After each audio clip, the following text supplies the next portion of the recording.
So can you name some of the typical challenges, problems that your customers that you see at customers with Power BI? Some of the typical challenges. They will be spread. Yeah. Some will be they just want help with ideas about how should we govern a rollout or how should we plan a rollout. That's definitely hard part of Power BI. Absolutely. Whereas some might be quite technical, like we have a particularly large data model, and we want to know what are the best ways for us to optimize our data models so that we get the best performance and the best speed. Mm-hmm. There are a lot of components to Power BI now with the Power BI Premium, and if you throw live data connections and direct query connections with import quick models, there are a lot of questions that customers can be confused about, and we just try and help iron those out as best we can. It's a big product now. It's been around for sort of nearly 4 years, and every month they just keep adding features after features. It's quite hard to keep up, even if you're on the team. Does it happen that you learn from what customer did with Power BI? Absolutely, yeah.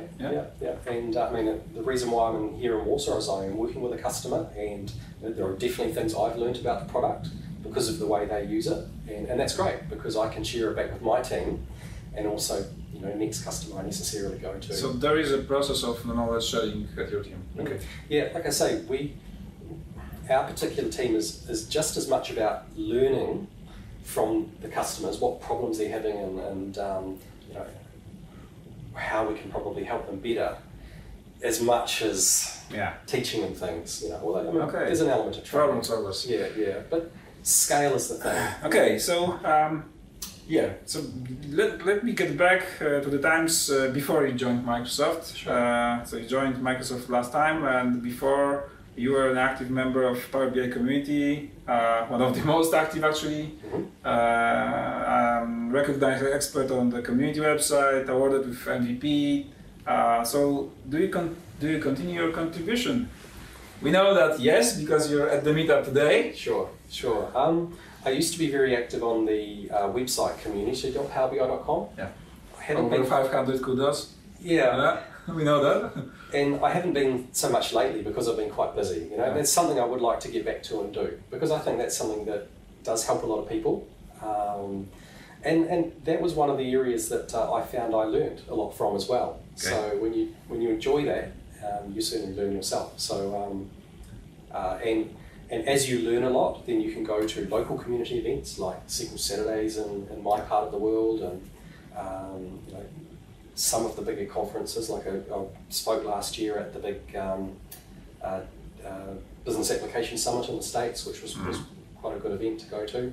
And they're good fun. Okay. And you learn as much as you actually teach on these things. You're also known for creating games using DAX. I know it's probably a part of your today's session, but I have to ask, how did it start?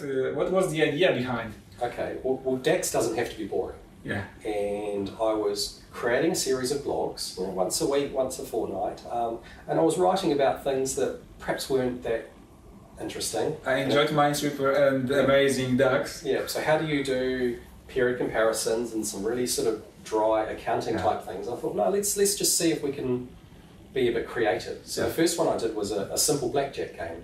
It's probably not my best game, but it was quite fun to do, and I enjoyed it because I was forced to come up with decks that I wasn't writing, and it was interesting. So it was unusual, and from there I created more and more, and it was DAX doesn't have to be boring. I was pushing the boundaries, and seeing your games, definitely it looks like it's not boring anymore. So do you consider any DAX patterns and practices for games? well, that's the thing. Power BI is definitely not a gaming platform. It is, and I'm not advocating that. What I find with the games is you quite often strike something that's quite challenging, and when you first face it, you go, I don't really know if this is possible, or I don't know how to solve this. And you consider it, and you mull over it for a little while, and you actually, I've got a nice solution here, and you put that in. And I have had cases where people have looked at one of my games. A tic-tac-toe game uses a lot of binary and decimal conversion. Yes. And while Tic-Tac-Toe Interactive is not necessarily, wouldn't have a lot of business use cases, I had someone contact me to say, hey, look, I'm working at an endpoint, we've got lots of sensors and all that sensor data is in binary. And I have to bring that into a model where I use DAX. Now, DAX doesn't have any native functions to deal with binary functions. So they took some ideas from that game and were able to apply it to their model to do things like look for which switches are on and not. And from games to the real life. Yeah, so at least once someone has come back to me and said, hey, I've actually taken an idea and a technique from your game and used it to help me. One is enough, I guess. Yeah. Hopefully there are more.